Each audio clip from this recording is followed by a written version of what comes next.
undiluted word of God and wisdom from these powerful women. Before we start, at my far right or left, I'm left-handed, so sometimes I call my right the left and left the right, so please pardon me. Okay. At the far left, we have Luciana Stan. Now, Luciana has got 25 years of experience in healing. She uses powerful techniques to release trauma, uncover root causes, and eliminate negative emotions. She's a certified trainer and master practitioner of NLP, timeline therapy, hypnosis, Reiki, integrated energy. She helps women overcome physical and emotional abuse, guiding them to rediscover themselves and create a peaceful, powerful future. A round of applause for Luciana Stan. Thank you. We're so happy to have you here, Luciana. We hope that God uses you to bless us today. And the next is another powerful woman.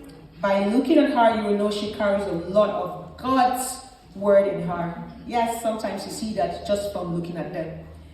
And she is Cardeen Williams. A round of applause for her, please. I need your hands working today, please. That's how we get motivated to talk. So, your hands should not be too busy. Cardeen Williams is a CPA, insurance strategist, and advocate for financial wellness. She helps women detoxify their finances, eliminate debt, limiting beliefs and financial uncertainty to build confidence, security, and lasting wealth.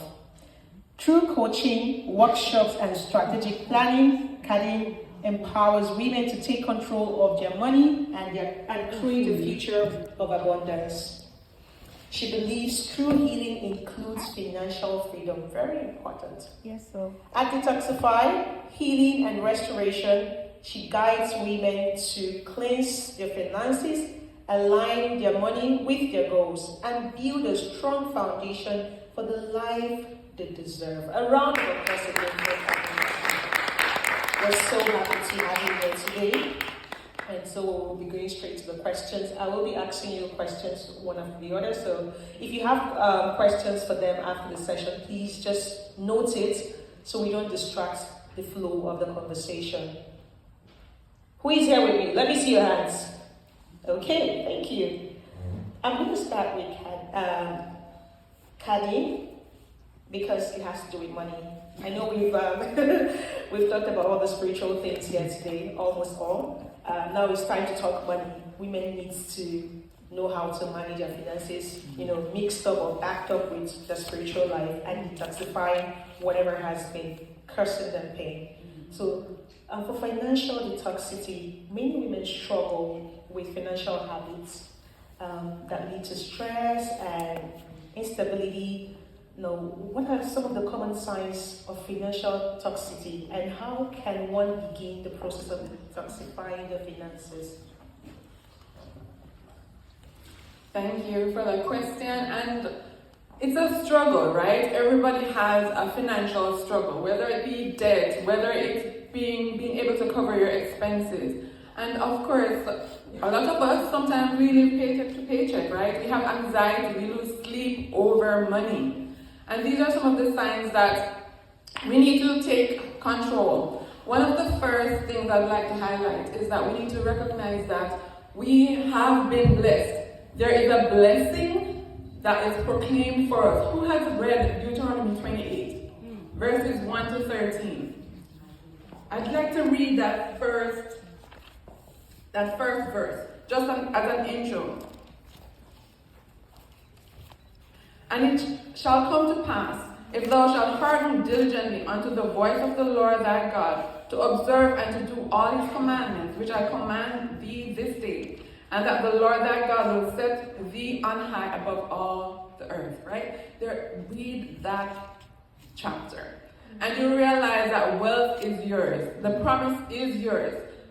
We suffer with limiting beliefs.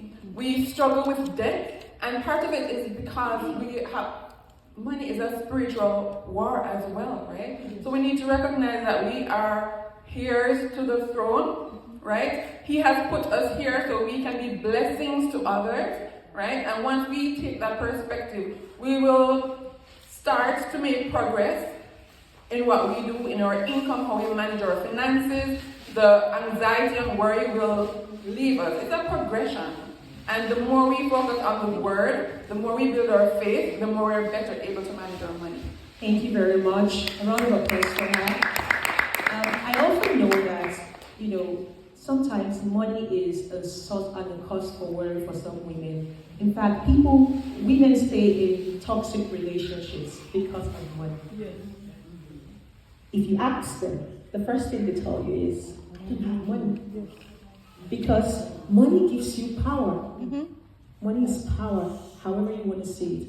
Now, I want you to explain in practical terms, how can women who are trying to detoxify themselves manage finances, money, the worry for money, and the spiritual life? It's often a problem, especially when it comes to Christian gathering. Sometimes people are not worshiping properly because there's a burden of money in their heart. Once you give them money, the problems are 90% over. Mm-hmm. So how do you let women manage their finances, the worry for money, and worshiping and serving God?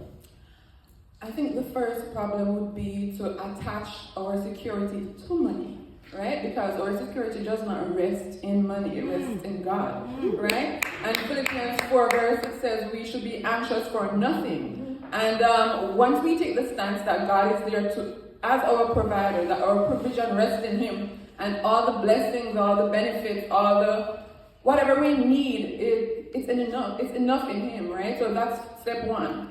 And to also recognize that He gives us tools, He gives us ability, He gives us creativity in order to solve those problems. Mm-hmm. All the resources are there, it's within us to access it. And Haggai tells us to observe our ways, right? Our habits determine how we live our lives. It determines how we treat money. It impacts our relationship with money, right? And our security isn't in money. It's how we view it, how we have to acknowledge that we are stewards of it. And if we're not of a mind frame, the mindset to serve with it, we'll likely not have it. Because He gives it to us for service. Thank you very much. One of the most important things I picked from our speech is that God has given you abilities to create money. Mm-hmm. So sometimes when you don't have money, it's because you're lazy. Mm-hmm. You're not looking inwards to see the creativity that God has put in you. Mm-hmm. God did not create us empty. He gave everyone talent. Yes. So when you're lacking money, whether it's your relationship, your marriage, your personal life, it's because you've not discovered who you are. Mm-hmm. And I think that's what I got from her. I don't know if you got something more. Yeah. But that's so thank you very much, Cardeen. That was powerful. A round of applause for her. Okay, great. I just want to leverage Pastor Irene's first thing, forgiveness. We do have to forgive ourselves about our relationship with money. Right? Because that's step one. We've made mistakes, right? Let's acknowledge the mistakes that we've made, right? And we'll likely continue to make with money. And just remember that we need to shake it off, dust it off, and keep pressing forward, right? And keep learning more about how we manage it, the tools that we can use to build our wealth, and create generational wealth. Because part of it is not just looking out for ourselves, it's looking out for our kids and their kids. Thank you very much. A round of applause again, please. Thank you. Now the question to Luciana. What are the common signs of that someone is struggling with unresolved trauma? So we're here today to detoxify, to get healing, to get prosperity, to just move on from the phase that we are right now to the next level by unburdening our hearts. So what are the common signs that someone is struggling, with an unresolved trauma? From a community perspective, because we are here a community of women, you will observe that the women, or also men, or kids, or young adults, will stop coming to the events, to the communities, to the parties. Sometimes they may become quiet, and you observe that they were not that quiet before. Sometimes, even if you ask them, are you okay? They will say yes, because they will hide behind the sorrow, the hurt, the trauma. And the important part is, as a community, to reach out. Even if you notice that they say they are okay, keep reaching out to them, and just be there for them as a community. Now, as family members or close friends, will be even more important to observe their behaviors, because in your presence they may say that they are okay, but like you may observe certain signs that they may harm themselves. And it's a big, like it's a highlight that they would like to say, because I work with a lot of women with trauma, and even young generations now, like even from 11 years old. So as a family member, observe if they become really quiet and into themselves, into their room, like it's a sign to just reach out and try to help them. And of course, like it's, with the prayer and the belief in God and Jesus and all that you can bring to the surface, reach out to them. Wow. Sometimes they may, reaching out again, like with the forgiveness, sometimes they may do different things that they may look as wrong, but if you carry the anger and all the rage towards them for what mistake they did, they will hide even more and they will harm themselves even more. With the forgiveness, and as you reach out, you are able to actually help them and save them from whatever it may happen. Thank you very much. That was very helpful. Thank you. I heard of a story I read a story online of a boy who was sentenced. He was judged as an adult because he, took the life of his classmate. And when they asked him in court what was going on, why did you do it? He said he's been through a lot of trauma and his parents did not pay attention to him. So he moved all the blame and all the reason for his action to his guardian. So sometimes, like, I'm just speaking from what you said, we don't pay attention. And when you don't pay attention, you make them more vulnerable to committing that crime or to, having that withdrawal syndrome. They withdraw from the community, they withdraw from people, they don't want to associate. So when you see a sign that someone is withdrawing from their usual self, it's not just because they're sick or they don't like what people are doing, it's because they're going through trauma. So thank you very much for that insightful, comment. A round of applause for that, please. Again, it's one thing to identify someone who's going through trauma, and it's another thing to help. Sometimes people take advantage of people going through trauma. They hold their weaknesses and, hurt them more. So how can we rebuild people's confidence who are going through trauma?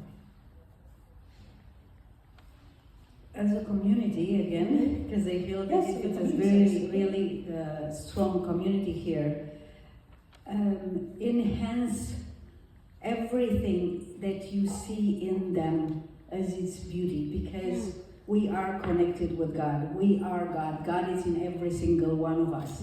So if you will highlight their beauty, their wisdom, their talents, even the smallest thing, even the fact that they are showing up like today you did, it will encourage them to take the next step forward. And we always say with trauma, it can be baby steps, but it can be also like today, a totally healing and detoxifying just from listening to one of those beautiful speakers. Reach out to them and actually coming, to the first answer and acknowledge everything that they do, that you observe that they do, with the effort that they do, because some of them that they are in they have experienced a traumatic event, they go to very deep depression. Some, they suffer anxiety or panic attack, and they are not able to come in public. Encourage every single step that you see that they made or they make, because all of that, it will help them to gain a little bit of more confidence and a little bit more confidence until they start to shine again. Wow. Thank you. Thank you so much for that. Just one final words here for this panel. Cardeen, back to you. From your perspective, how would you encourage women to manage their finances? Because some people have money, they are doing businesses, they are, especially in this country, this part of the world, you kind of have some access to money, either by loan, line of credit, or money that you have saved up over time. But we have a spending habit, right? A bad spending habit, and that includes women in the ministry, women in church, Christians, women all over the world, right? So how would you encourage those kind of women on how to manage their finances? Just round up something for us.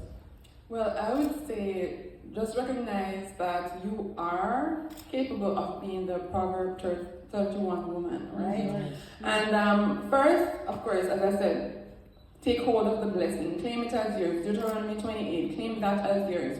Recognize, be self-aware of who you are, what your challenges are. I, for one, I can give you an example. I love to shop, right? So recognize, be self-aware of your bad habits, the impulse purchases. Sometimes some people stress eat, some people stress spend, right? Sometimes we get trapped in a debt spiral. We need to recognize and that we have to change our habits, consider our ways, change our habits, right? Write down what you want for yourself. Create a vision for your future. What they said, write it down and make it plain, right? If you don't have a vision, then you perish. Write it down. And with writing down your vision, you need to take action steps. It's not just putting it there and looking at it. Decide what action steps that you need to take. When God blessed Abraham, he told him to go walk the land, right? Everywhere he set his foot, that would be his, right? So we need to take action steps.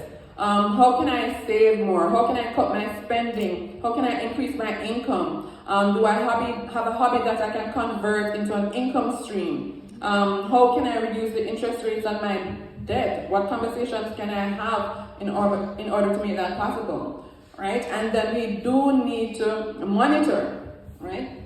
And of course, you cannot forget being thankful, right? We need to be thankful. And we need to worship, because that's how the blessings come down, right? If we're not grateful, if we don't be good stewards of the money that God gives us, and we don't worship, right? He promises that his storehouse will be open to us, but we do have to do the things that He wants us to do. Thank you very much. So invariably, for you to be able to handle the gifts that God has given you, you should be able to manage your finances.